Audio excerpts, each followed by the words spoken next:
Bienvenue dans une nouvelle vidéo assez particulière parce qu'elle va mêler à la fois crash test, K-beauty et K-pop, deux sujets qui ne sont pas si éloignés l'un de l'autre et qui tous les deux intéressent une partie de mon audience. Si vous en faites partie, bah welcome, installez-vous, posez-vous, prenez une petite tasse de thé, attrapez votre goûter, posez-vous tranquillement dans votre lit et let's go passer un bon moment ensemble en parlant de K-pop les amis. Bon, j'ai dû bouger dans la salle de bain parce que j'ai remarqué que la luminosité était pas ouf dans ma chambre. Désolée, ça fera un peu moins chaleureux, mais au moins on verra bien le make-up. Dans cette vidéo, je vais revenir sur tout ce qui s'est passé depuis le début de 2024 dans le monde de la K-pop, les comebacks, les scandales, et en même temps je vais tester toute une boîte remplie de produits de make-up coréens et japonais, je crois. La plupart c'est des produits qu'on m'a envoyés. Alors on commence par Artless Glow Base SPF 50+.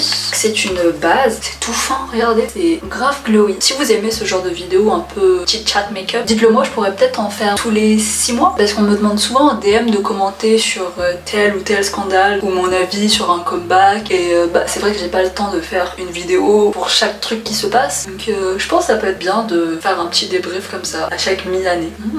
J'aime bien le glow. Après nous avons un petit anti-cerne en peau. Ouais, la couleur me semblait clairement trop foncée, donc c'est pour ça que je vais mettre l'anti-cerne avant le fond de teint, comme ça au pire le fond de teint sauvera tout. Remontons dans l'ordre chronologique de l'année. Début janvier on a eu des comebacks qui alors étaient géniaux, incroyables, mais ils sont complètement passés inaperçus. Super Lady de G-Idol, Born to Be Untouchable d'ITZY. C'est trop triste parce que c'est des comebacks qui étaient géniaux et j'ai l'impression qu'on en a pas du tout entendu parler. G-Idol pourtant là elles sont au sommet de leur popularité, mais bizarrement Super Lady n'a pas eu la même hype que Queen Card, alors que pour moi c'était encore mieux. Peut-être que c'était une musique moins tiktokable, donc c'est pour ça que c'est pas devenu viral. Je suis un peu triste que ça ait pas eu la même hype. Et ITZY c'est encore plus triste parce que les fans avaient réclamé un concept un peu plus girl crush après le désastre entre guillemets de Cake. JYP avait écouté pour une fois et avait sorti Born to Be Untouchable, Mr. Vampire, qui pour moi était vraiment des pépites. Je trouve qu'elles se sont surpassées sur cet album. Le seul défaut c'est qu'il manque Lia, j'espère qu'elle va revenir bientôt. Vraiment ce comeback était incroyable et c'est trop triste que c'est pas attiré l'attention du public quoi. Sinon il y a aussi NMIXX qui sont revenus et pareil, un peu comme ITZY, c'est un groupe que je trouve beaucoup trop sous-coté. Les membres vraiment chacune est bourrée de talent, mais c'est trop triste parce que elles sont dans une agence qui n'arrive pas à mettre en valeur leur talent. Elles mériteraient une popularité 10 fois supérieure à ce qu'elles ont actuellement, mais ouais c'est ça le problème en fait, c'est des membres trop talentueux dans une agence qui ne sait pas faire son boulot. Elle me rappelle un peu le cas de Baby Monster d'ailleurs. L'anti-cerne, j'ai pas l'impression qu'il ait caché grand chose, ça me convient pas trop. Après on passe à la cushion, c'est pas trop mignon. Je voulais trop tester la cushion de la marque Clio, c'est une des cushions coréennes les plus connues internationalement et les plus hypées. J'ai pris la version mini. Oh, c'est adorable. J'ai pris la teinte Ginger. J'arrive jamais à choisir les bonnes teintes dans les make-up coréens. Chaque fois c'est trop clair ou trop foncé. Oh ça m'a l'air bien là non? Oh, j'ai peut-être réussi cette fois. Bon bref, donc en parlant de Baby Monster justement, donc début février, elles sont revenues avec le titre Stuck in the Middle. J'avais aussi pris un petit pinceau à fond de teint. Il est hyper populaire, il est utilisé par plein de make-up artistes d'ailleurs, de K-pop idol. Regardez, il est tout fin. Je pense que ça doit faire le même effet que les spatules. Bon normalement c'est pour le mettre avec un fond de teint liquide, mais là j'ai pris que cette cushion, donc on va tester avec. Oui donc je disais, YG nous avait promis un truc différent de ce qu'il faisait d'habitude pour Stuck in the Middle et ils ont rempli leur promesse. C'est vrai que Stuck in the Middle n'a rien à voir avec Battle Up, mais ça veut pas dire que c'était une bonne chanson pour autant. Je suis désolée de le dire, mais je n'ai pas du tout aimé Stuck in the Middle. Pour moi c'était une chanson un peu trop brouillon. En fait on voyait que c'était la première fois que YG essayait ce type de musique.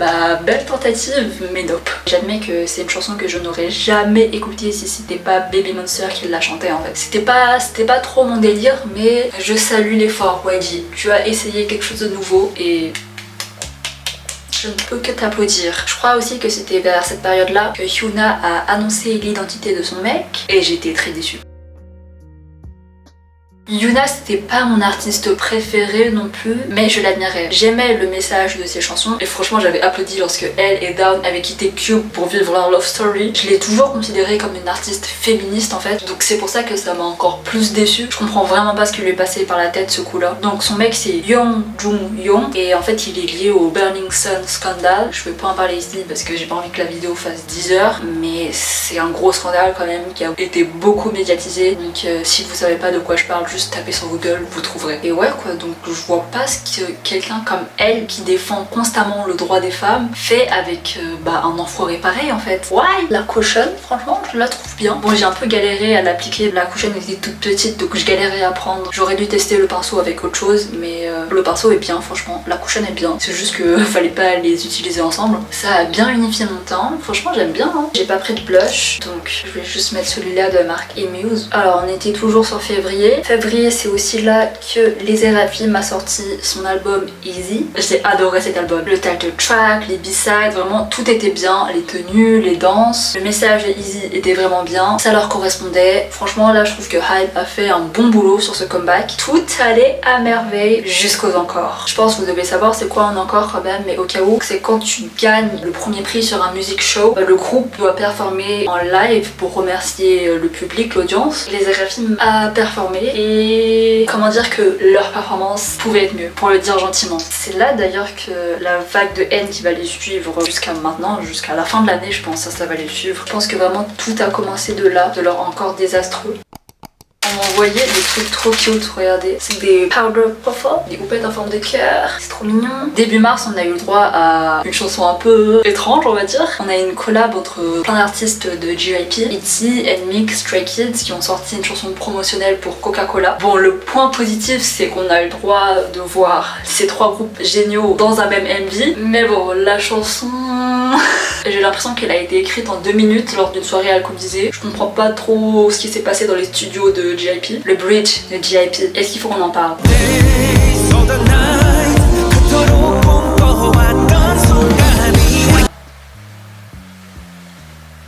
Bon, au moins ça m'a fait rire.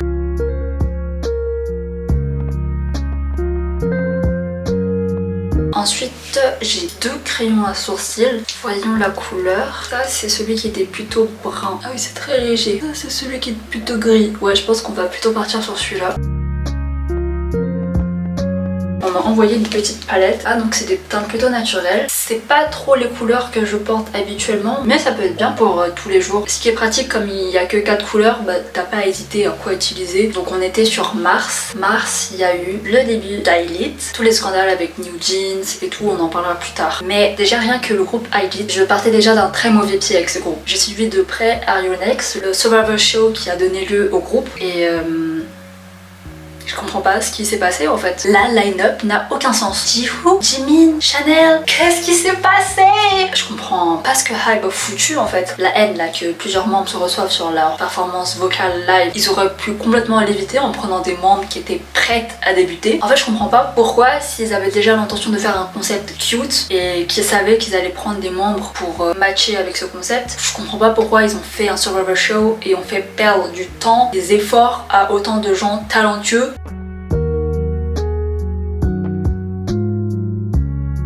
Ce Survivor Show m'a complètement enragée et vraiment je vous dis à la fin j'avais juste l'intention de faire comme si le groupe n'existait pas. Je n'allais pas devenir une hater parce que j'ai une vie en dehors d'internet, donc j'ai pas que ça à faire. J'avais juste l'intention de faire comme si le groupe n'existait pas. Sauf que je suis une bunny. Du coup quand les scandales de plagiat ont commencé à émerger, bah du coup sans le vouloir j'ai re-entendu parler d'I-LIT et c'est comme ça que j'ai découvert tout le fiasco. Mais du coup ça m'a permis de découvrir leur musique à I-LIT et bah franchement je suis surprise parce que Hybe a vraiment fait un bon boulot. Enfin les filles sont magnifiques, le clip de Magnetic est trop bien. J'aurais jamais cru que Yuna et Iroha pouvaient matcher avec un concept cute parce que clairement dans Are You Next elles étaient vraiment portrayées avec un concept plutôt girl crush, donc je pensais pas qu'un truc cute ça pourrait leur aller, mais Hybe a fait un bon job. Mais du coup là la question c'est est-ce que Hybe a fait un bon job ou alors a seulement copié un bon job? Donc ça nous amène à avril, le gros drama entre Adore et Hybe. Je pense que si vous êtes ici et que vous m'écoutez parler de K-pop depuis tout à l'heure, vous devez connaître un peu ce qui se passe.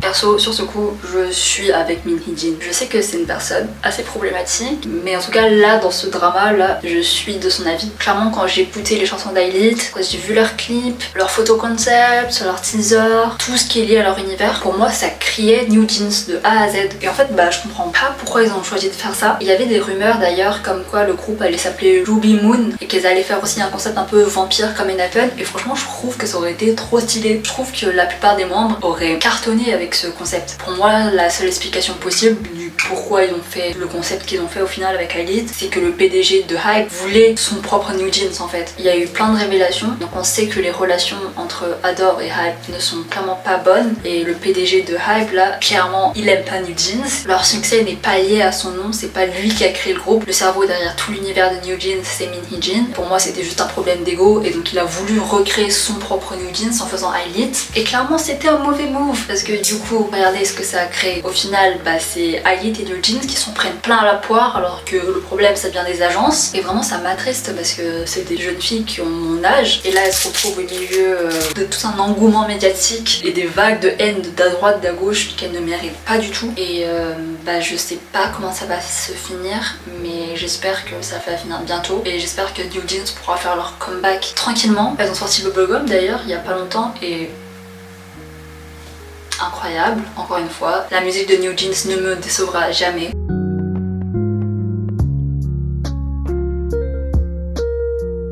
Je suis sûre que si Hype tentait un truc un peu plus dark, un peu plus à la N.I.P.E.N avec Elite, ça cartonnerait tout autant pour moi. Et ça leur enlèvera l'étiquette de copie de New Jeans, et elles pourront se développer une vraie identité, et elles gagneront encore plus de fans.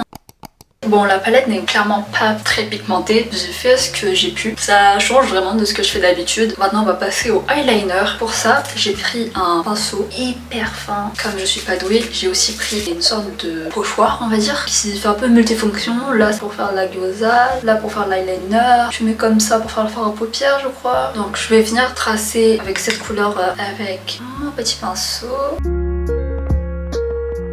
Franchement ça passe, non? Je vais venir repasser dessus avec mon eyeliner normal.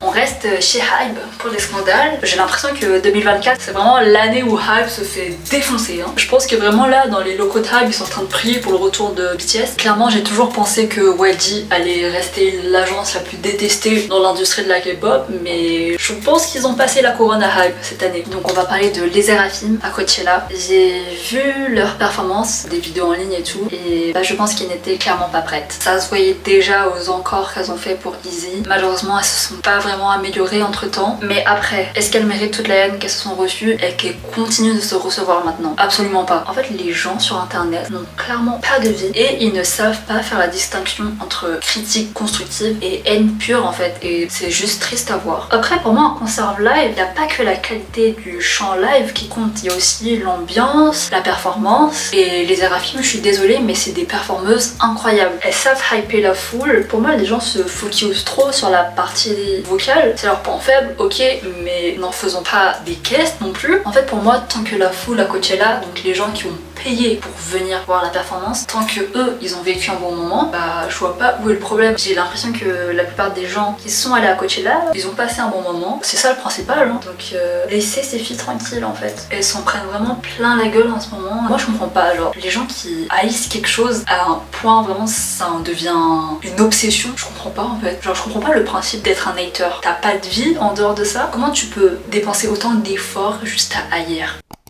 On m'a envoyé ce mascara, Kill Lash Mascara. Apparemment, il est incroyable pour les cils asiatiques qui sont bien faibles, courts et qui vont vers le bas. C'est tout moi. J'aime beaucoup le packaging. La brosse, c'est toute petite. Ah aussi, donc en avril, on a eu le retour de Baby Monster à 7, enfin, avec Ion qui est revenu. J'ai déjà dit mon avis sur ce comeback en short que je vous mettrai épinglé. Là, pourquoi je suis devenue jaune d'un coup? En fait il y a une lumière jaune et une lumière blanche en haut, donc parfois je suis jaune, parfois je suis blanche, sorry. Donc je disais, oui j'ai déjà dit mon avis donc je vais pas le redire ici, mais un truc que j'aimerais rajouter c'est que je trouve que YG cette année il est à 100%, c'est devenu un autre homme. Je trouve qu'il a très bien profité de tous les scandales, des performances live, de Les Seraphim, d'Elite. Son groupe lui, son point fort c'était de chanter live, et il a vraiment joué dessus, il en a profité, il les a fait performer en live pour montrer aux gens ce que vous réclamez tant dans le monde de la K-pop. Nous on l'a, on a des artistes qui savent chanter en live et chanter bien, être stable en dansant. Donc ouais, je pense qu'il a bien calculé son move. J'ai vu beaucoup de gens comme moi qui n'aimaient pas forcément leurs chansons à Baby Monster, mais qui se sont rendus compte après leur performance qu'elles étaient très très talentueuses. YG a réussi à changer l'opinion du public en promouvant de ouf le talent de Baby Monster, et chapeau à lui quoi. Après du coup j'espère qu'il écoutera aussi des critiques sur la qualité de la musique, et qu'il leur donnera un comeback un peu meilleur que celui-là. Je trouve que le mascara est bien. Il a bien relevé mes cils. J'ai aussi pris, comment on appelle ça, une sorte de peigne pour les cils. Donc c'est pour démêler les paquets. Ah, ça fait mal. Never mind. C'est un échec. En fait, le mascara a séché là, donc ça me tire sur les cils. Peut-être qu'il faut le faire lorsque les cils sont encore mouillés. Alors, on a bientôt fini. Ça me perturbe de ne pas avoir de rose sur les yeux. Normalement, je suis Miss Pink. Je suis rose de la tête aux pieds. On va passer aux lèvres. Ça va me faire du bien de mettre du rose. Alors, j'ai deux produits à tester. Ce lip liner et cette encre à lèvres. Le lip liner, c'est de la marque Misha. Mince, ça me semble être dans les tons plutôt chauds. Alors que l'encre à lèvres que j'ai pris, elle a un ton plutôt froid. Pas grave, je vais tester, au pire je l'enlèverai. Sinon là, je crois qu'on est à mai pour les scandales et tout. Mais là pour l'instant, on a eu le droit à plein de comebacks incroyables. Il y a Stray Kids qui a sorti Lose My Breath. Incroyable, j'adore. Le clip est beau, la danse est belle, la chanson est divine. J'aime beaucoup, beaucoup, beaucoup, beaucoup trop. Je trouve que la chanson va le mieux à Lino. Et Lino, c'est pas un membre qui est souvent mis en avant dans les comebacks de Stray Kids, j'ai l'impression. Donc là, j'étais trop contente pour lui de le voir enfin pouvoir shine. Je trouve que c'était vraiment son era. On a eu aussi le comeback d'Ive avec Heya et Asandio. J'adore. Ive, c'est incroyable. Elles arrivent à chaque fois à revenir avec un concept un peu différent à chaque fois, mais en même temps qui reste dans leur identité. Il y a toujours une petite touche de royauté, d'élégance dans ce qu'elles font et encore une fois ça ne nous a pas déçus. Mon titre préféré dans l'album c'est Ice Queen, sinon vraiment toutes les chansons sont bien.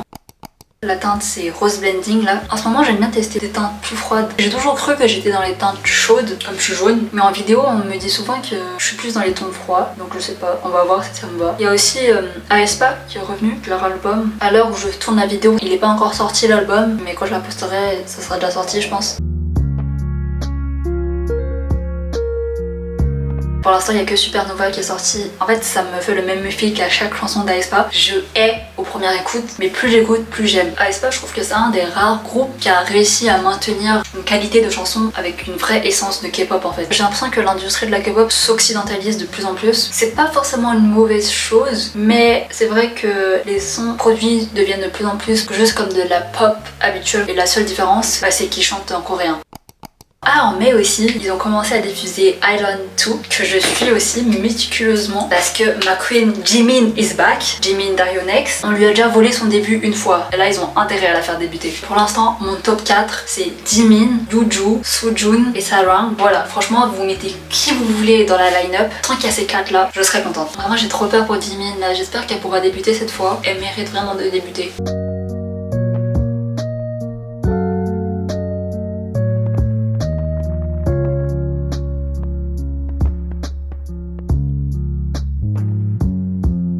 Je vais venir mettre cette petite tuile à lèvres par-dessus. Et voilà!